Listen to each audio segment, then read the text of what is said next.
The ZUMA-1 trial was separated into two portions. The first was a phase 1 lead-in where we treated 7 diffuse large B-cell lymphoma patients. And then we moved into the pivotal phase 2 portion of the trial, enrolling refractory DLBCL, transformed follicular, and primary mediastinal lymphoma patients. Cohort 1 in the phase 2 was DLBCL, cohort 2 was transformed follicular and primary mediastinal. All of the patients were refractory to their last line of therapy or had failed autologous stem cell transplant within 12 months, so a very heavily pretreated patient population. So at the 1-year follow-up with the median of 15 months, the overall response rate was 82%, with a complete response rate of 58%, and an overall response rate of ongoing responders at 42%.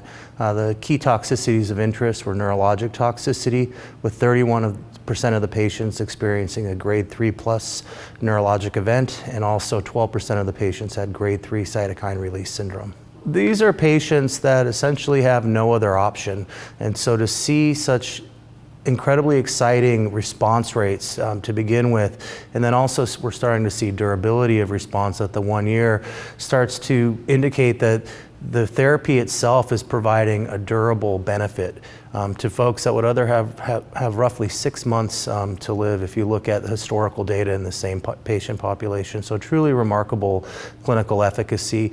And we're also learning now that the toxicities that people are most fearful of, that would be cytokine release syndrome and also neurologic toxicity, are generally manageable. Physicians, along with support from Kite, have developed algorithms for earlier interventions to help manage these toxicities. So we're very enthusiastic that in the commercial setting, the therapy will be relatively well tolerated, and we'll continue to see such robust response rates across the same patient population. Also on our label, we've included refractory lymphoma patients as well. This is a subset of patients that weren't tested in the ZUMA-1 trial, but will be eligible for Yescarta in the United States. There's actually several next steps. So first, in the context of commercial, is to continue to open up clinical sites to treat patients in the commercial setting in the US.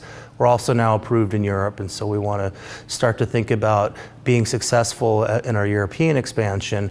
But on the clinical trial end, we're still running studies to look at improvements in safety management. So the ZUMA-1 study is continuing to add cohorts that are non-pivotal but are intended to understand how earlier interventions with tocilizumab, for example, may impact cytokine release syndrome and neurologic toxicity. And there'll be continued cohorts in that space to try to understand how to better manage toxicities.